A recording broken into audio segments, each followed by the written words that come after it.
Let's talk some more about this. Bring in CNBC contributor Jared Bernstein. He's with the Center on Budget and Policy Priorities. And Dan Mitchell is a senior fellow at the Cato Institute. Dan Mitchell, one way to look at this thing, and the Wall Street Journal editorial this morning put it very well, is this isn't so much budget cutting as rolling back huge double-digit increases from 2008. That's all this is. Well, not just since 2008. Government spending exploded during the Bush years. Obama then added on top of that.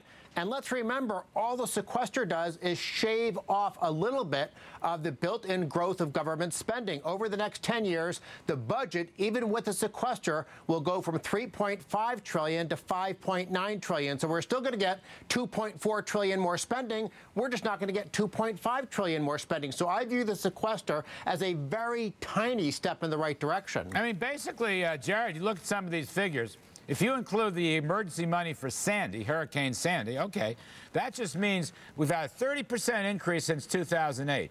Now, under the so-called sequester, we'll have a 5% increase. So it's not like we're ripping the government to shreds. Look, the way this works is you get negative fiscal impulse when you do less this year than you did last year. Let's go to the nonpartisan Congressional Budget Office. They told us on Tuesday that this year they expect the economy to grow 1.4%. I don't think there's anybody listening to my voice on our financial news network of CNBC who likes that number, 1.4%. I suspect you don't like it either, Larry. And they said that this fiscal contraction, including the sequester, is cutting 1.5% off GDP growth. That's the difference between 1.4% and 2.9%. Would you rather be looking at a 3% GDP growth this year? I sure would. That means declining unemployment, and that's what what's upsetting.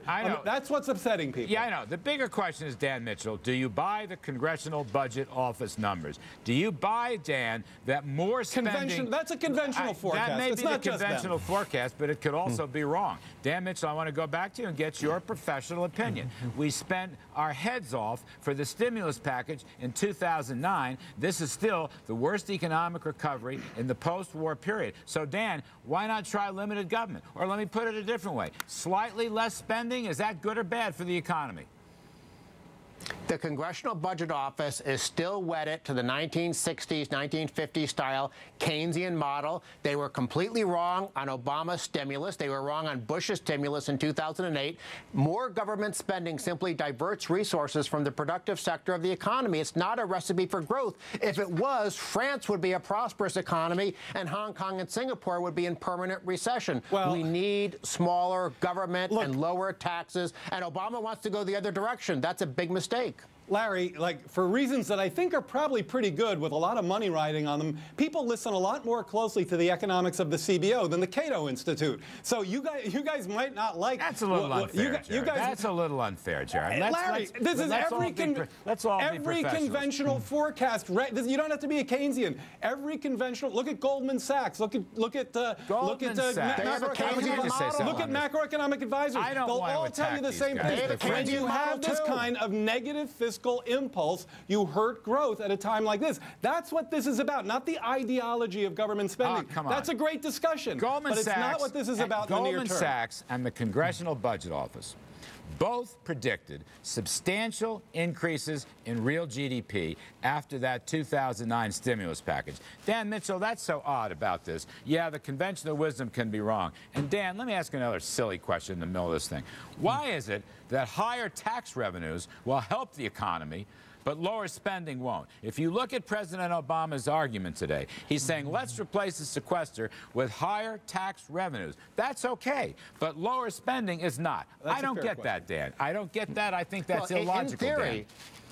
In theory, if you're a Keynesian, you should dislike higher taxes in the short run just as much as you dislike lower spending. That's why this isn't an issue about the old failed theory of Keynesian economics. This is an issue of Obama. He got a tax increase on January 1st. Now he wants another tax increase. This guy he's an alcoholic for higher taxes, and he's looking for any excuse to try to get Republicans into that briar patch. And the big difference between this fight over the sequester and the fiscal cliff, Obama had the upper hand with the fiscal cliff because a big tax increase would happen automatically. Now Republicans have the upper hand because if we do nothing, we finally slightly reduce the growth rate of federal spending. I know that gets Jared and the Keynesians all upset, but it would be very good for our economy because the private sector is much more efficient with money than the government. Look, I mean, so far we have cut $1.5 trillion of spending over 10 years and raised about $600 billion in taxes. So if cutting spending